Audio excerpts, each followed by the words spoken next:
Hello, everyone, and welcome to another edition of The Exchange. We've been kind of pumping out content every day, and today we're joined by MP for Charlottetown, Sean Casey. Thanks for coming on, Sean.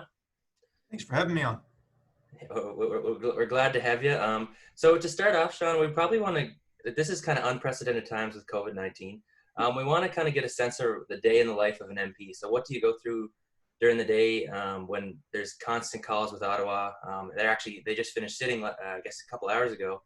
So what it's like as an MP during a pandemic such as this?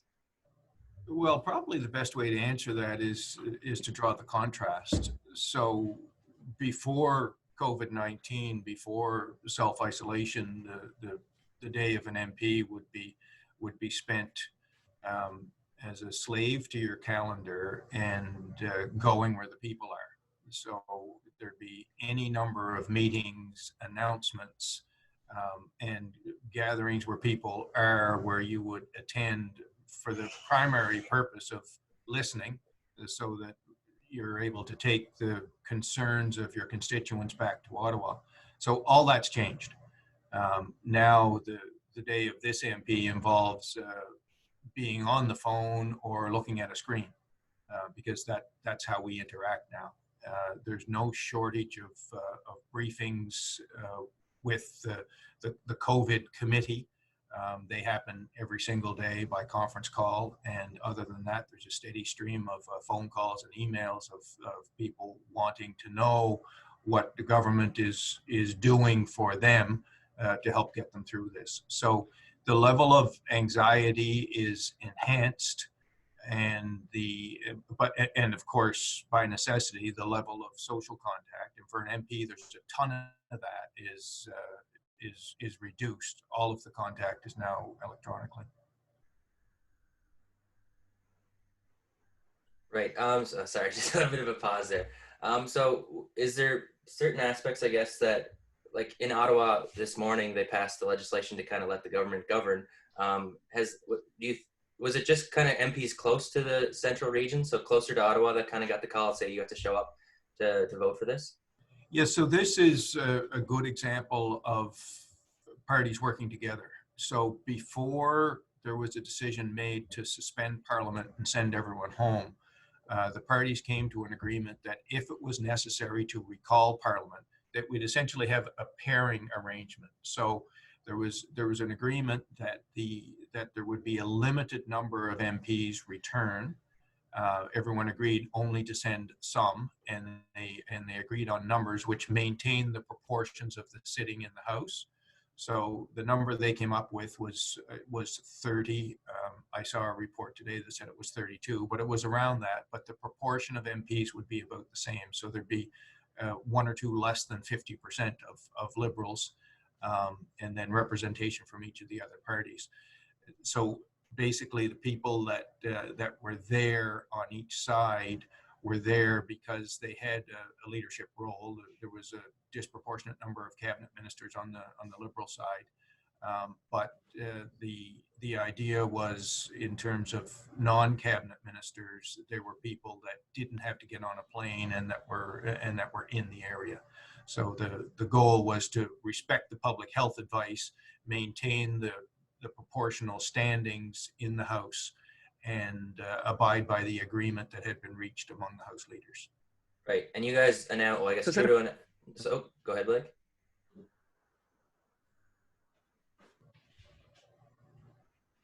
Choppy.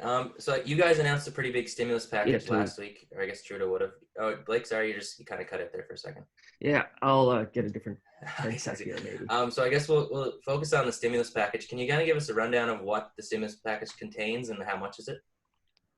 So there's $27 billion in direct transfers to individuals. The total stimulus package, when you take into account the increased capacity for lending to businesses and mortgage deferrals, and also the deferral of taxes for businesses and individuals, the total package is $82 billion. So in terms of those deferrals, the idea is, instead of having that money being sent to the government, keep it in the economy for a few more months at a time when having that money in the economy is so important. So the package that's been put together on the side of individuals essentially involves the elimination of the 1 week waiting period for EI, the introduction of something called an emergency support benefit. So those who don't qualify for EI do qualify for some support, specifically $900 every 2 weeks for the next 3 months. There is an emergency care benefit, which is essentially for those that have been sent home or need to be at home. It aligns with the EI sickness benefits, a doubling of the Canada Child Benefit, a doubling of the HST, GST rebates for low-income Canadians, a deferral of 6 months for those who have mortgages, a delay in when taxes need to be filed by individuals to the 1st of June, a 6-month moratorium on repayment of Canada student loans. So those are some of the measures for individuals. For businesses, we constantly hear from business what a burden it is to have to pay payroll taxes. So essentially, we've given them a holiday. And the way that we've done that, the most efficient way to do that, as far as we were concerned, was by giving a 10% wage subsidy.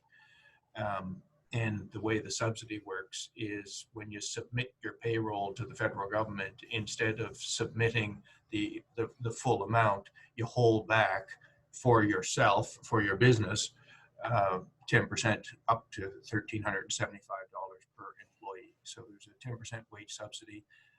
There's an injection of borrowing capacity through the Export Development Corporation and the Business Development Bank, all of which is administered through businesses, through the bank that businesses typically use.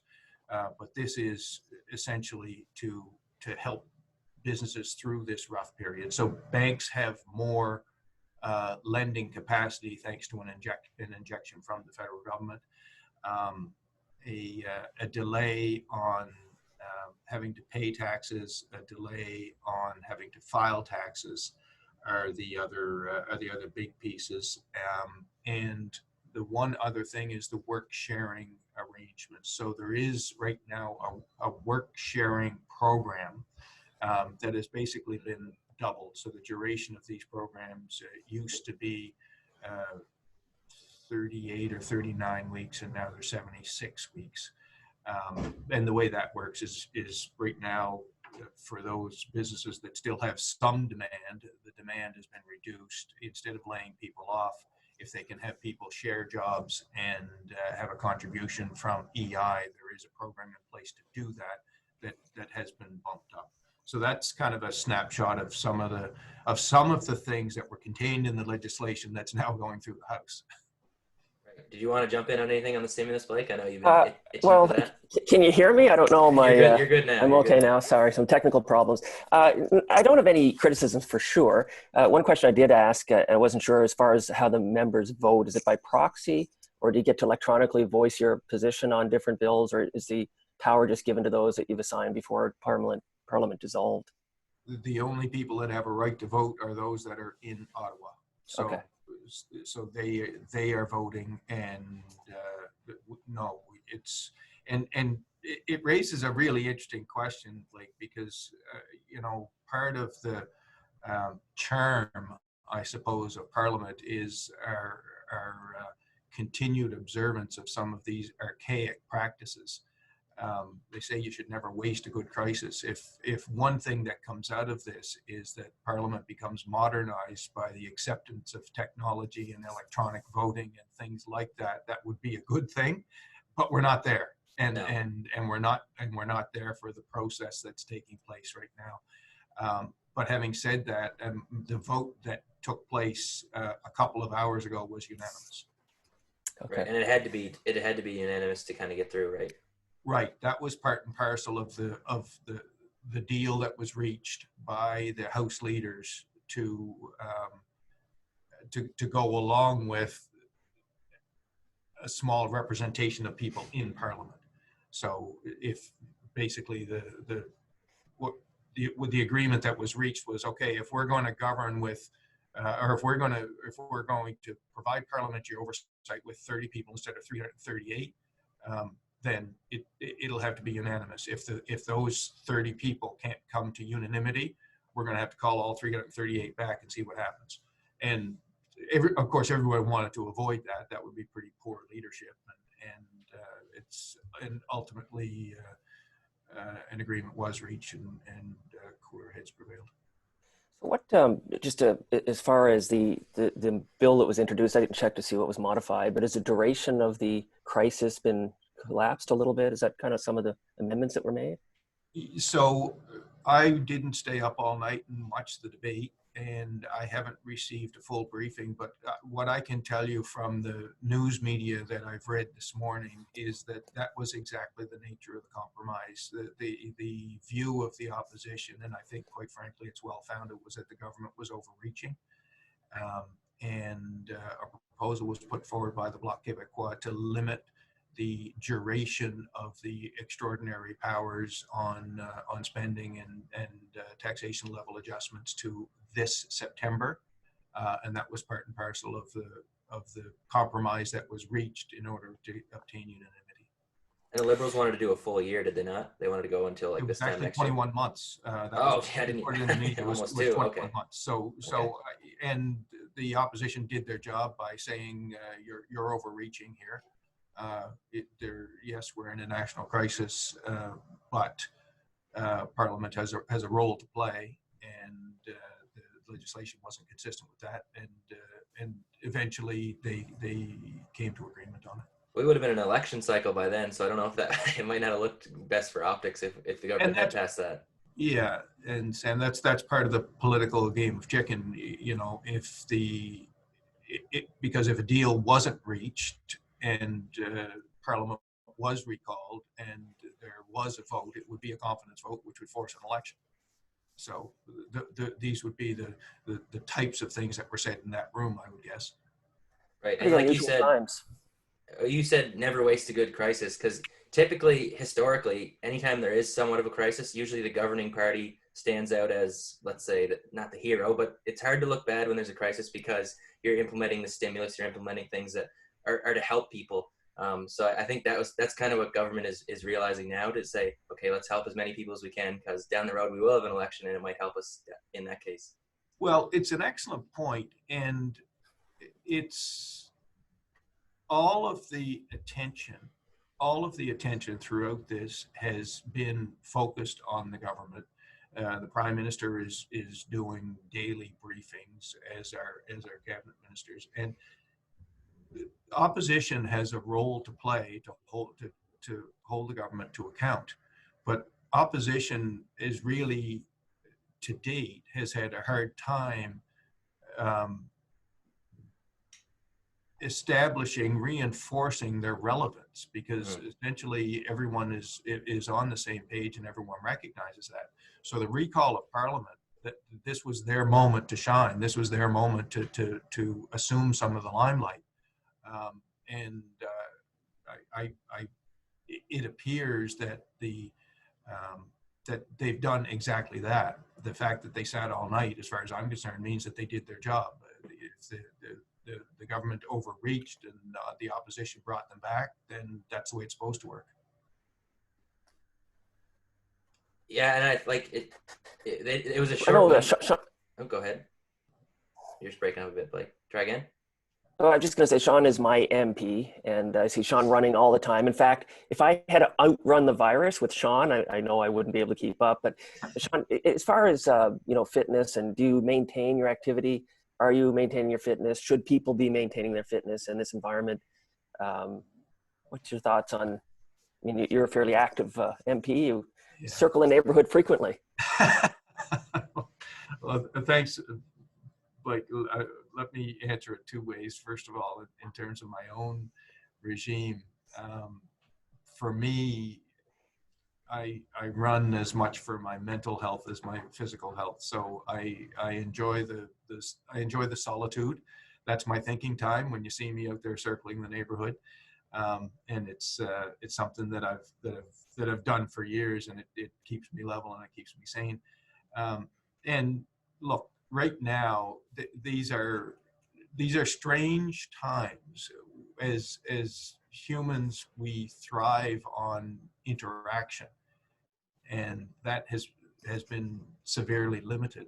I really think that whatever is the activity that is most comfortable for anyone, that's exactly what they should be doing, because consciously or subconsciously, this is a stressful, unusual time, and I don't think there's any better stress release than exercise. So I would encourage everyone to get out, get some fresh air, and do what's comfortable. So would you have a favorite isolation activity? What do you like to do when you're to make the time go by? Okay, so well, I partly answered it, and number one would be running, but when I'm passive, I'm a Sudoku nut. Right. So I'm sitting there on my phone or on my iPad trying to solve the daily puzzle. Fair enough. I might just ask a question about the stimulus. And just before we came on, I mentioned I did some back of napkin kind of calculation. The U.S. just announced a $2 trillion contribution to their economy to kickstart it. It's about $6,000 per person. The $82 billion federal contribution is $2,200 per person. So quite a bit more economic stimulus in the States, bigger economy. There's about $350 billion for small business, and it was suggested that could certainly be increased. I know everybody's struggling with this. The provincial government for sure struggling. I know they're working in parity with the federal government to try to keep business active. And they're doing a lot of front end supporting the frontline people. My concern is the business, and I know 10% rebate. And look at it in the context of our environment. The 10% payroll rebate, employees already pay a percentage of employees' contributions on behalf of the employees. So I don't know how much of that the employers can keeping, because I guess they're just keeping their own money. Is there potential for more stimulus to come? Because I really see if we can't get the demand repaired on the economy, we won't have an economy. Is there more conversation happening for more rollouts over time? Yeah, I think that's my big concern from an economic perspective, and even the 10% in Sam's case. So internally, we've made a commitment. We've maintained payroll for 30 days. We're working to find recovery options. We're searching for revenue. We're completing projects we have. But a 10% wage reduction, although nice in normal times, wouldn't keep people employed, at least in our organization. Yeah. I guess what I'm looking for is sort of comfort there's more to come. Yeah, so I would start with this. In terms of comparator to the United States, there are many ways in which the United States has responded to this that we would not seek to emulate. I think the contrast between how the United States has handled this and how Canada has handled it is a source of national pride. But the other thing, the second part, and really what your question was, is whether there's the possibility or probability of more, and the answer is unequivocal yes. The Prime Minister has been very clear that everything is on the table. The measures that have been taken to date, they will constantly be evaluated. This situation is so fluid that if this isn't going to be enough, there is capacity for more, and the legislation that was passed allows for that flexibility as well. So, and what we have heard from many businesses is this is good as far as it goes.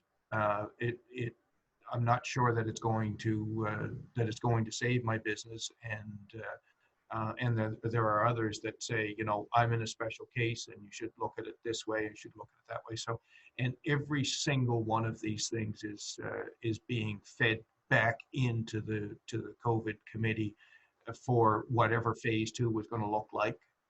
But I do believe there is going to be a phase 2 or a second injection. Not sure what it's going to look like, but absolutely everything's on the table. Yes. I mean, I think there's an unusual time. Just I'm pretty pleased with the leadership that's being demonstrated both provincially and coordinated with federally. I think we're 18 months before there's a solution, so I don't know how the economy adapts to this, but keeping people engaged and certainly appreciate everything you're doing on behalf of your constituents, but everything the federal and provincial governments are doing to try to work in a pretty strange situation. And people don't really realize that this is what happens during crisis for parliamentarians and for politicians. It's not all what it chopped up to be when you maybe put your name on the ballot the first time. You probably didn't imagine a worldwide health pandemic, I'm sure. No, but that's, you can't imagine, you can't foretell the future, but I mean, what we sign up for is to do the best we can to represent our constituents and to try to make a difference. And I mean, I'll give you a little anecdote, Sam. When we first became government, so I had spent 4 years in the third party. When we first became government, I was parliamentary secretary to the Minister of Justice, Jody Wilson-Raybould, and one of the first files that I had to handle that we were involved in was the amendments to the criminal code around medical assistance in dying. And the comment that you just made to me with regards to this crisis, I had people come up to me and say, "Oh my God, you poor soul, having to deal with that." And I mean, it's such a touchy issue. And it's so complicated, and you poor bugger, you're charged with carrying this thing. And I look back and I said, well, are you kidding me? I mean, this is exactly what I signed up for. This is something that's complicated, that has legal overtones, charter overtones, ethical overtones, religious overtones. This is exactly what I signed up for. And I would say the same thing with respect to this crisis. I mean, this is the time when government matters. This is a time when individual members of parliament get a chance to feed in the views, the anxieties, the insecurities of their constituents into the people at the core of decision-making power. So yeah, not only is this an interesting time for members of parliament, this is something that we have to thrive on. This never before have people been watching us so closely and relying on us to do the right thing. And so I'm frankly honored and pumped to be in that role. And we certainly appreciate your leadership, because exactly this is the time when you can't really blame anybody because this is what happened, but you rely on government for leadership and to come through with something. So I guess before we kind of wrap up, you've always been a political role model of mine, and I've known you since you first started running. I guess you just won your third election. When you were kind of going through the ranks, I guess as a lawyer, and thought maybe I will be, and I guess you were president of the Liberal Party, yeah, too, but when you were going through the ranks as a lawyer, you were thinking probably, okay, maybe I have a shot at this. Did you have any political role models, I guess, growing up or going through the system that you thought, okay, I want to emulate what they do? Yeah. So I mean, I had a ton of time for Sean Murphy, my predecessor, for sure. I idolized Joe Giz provincially. He was an inspiration. That was before putting my name on the ballot. And so what I would say to you is I've had the chance to work with some pretty amazing people. And top of that list, quite frankly, would be Bob Rae. When I was first elected and sitting there as a rookie in the third party, he was the interim leader and really held the Liberal Party together. And I don't think we would have had the platform to make the jump from third to first, but for the work of Bob Rae. I got to work very closely with Erwin Kotler. So yeah, there were some key people in the early, before I put my name on the ballot, but probably as much or more so since. Percy Down has been a great source of sage counsel to me as well, throughout my time in elected life. Right on. And I guess a lot of, especially our PEI MPs and Percy have been kind of strong on the CBC Compass file. And that's good to know that that's coming back on today or tomorrow, I should Yeah, say. yeah, it was quite a thing. I mean, it really, because CBC is a crown corporation, the government can't dictate to them what they can and can't do. But what they did was so Toronto-centric, tone deaf, that they needed to hear the backlash, and they did, and the backlash came from our constituents, who was conveyed through and accepted and supported by the cabinet and frankly the prime minister, in order for this to happen. Um, I still think that Catherine Tate is going to be hauled before a parliamentary committee when this is done, and I hope to substitute into that committee, um, really to get the message across in a direct and public way, that at the time of a national crisis, um, the focus has to be on Canadians. And I really, really, I'm glad that we were able to pull it back, but it's unfortunate that we had to. So I don't think you've heard the last of this, and I'm glad that the political intervention resulted in CBC coming to their senses. Do you have any other summaries to wrap up, Blake? I think we'll let John go in a No, couple minutes. yeah, appreciate your time, Sean. I guess my only last question, I've got a bunch of kids. You've got children. Sam, I don't think you have any. None that I know of. You're socially isolating, but what's the future going to look like for children? I know I just finished this is, I guess, the business kind of hook on this thing, but I just did my tax return recently, a couple of corporate tax returns, and it's so less advantageous to take the risk to operate a business now and try to grow and maintain passive income that you can use for days like this. When we come out of this, will entrepreneurs want to, try to take these risks without the potential rewards that maybe have been removed in some respects? Is there potential for more stimulus to come to support business? I think you identified there is. I'm really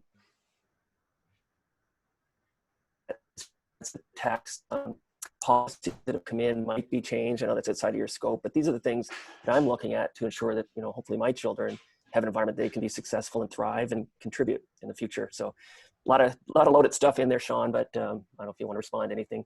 I'm very delighted you came on, and I'm really pleased that you're providing leadership. The economy needs confidence. The citizens need confidence, and all levels of government have been there. So thank you. Thanks, Blake. And you know what? Every day when you go into Parliament, every day when you participate in the debates, what we have in mind is trying to make the country a better place for our kids. And this is a major moment for the country, and there are so many challenges that we'll be facing the next generation. The biggest one isn't economic, it's environmental.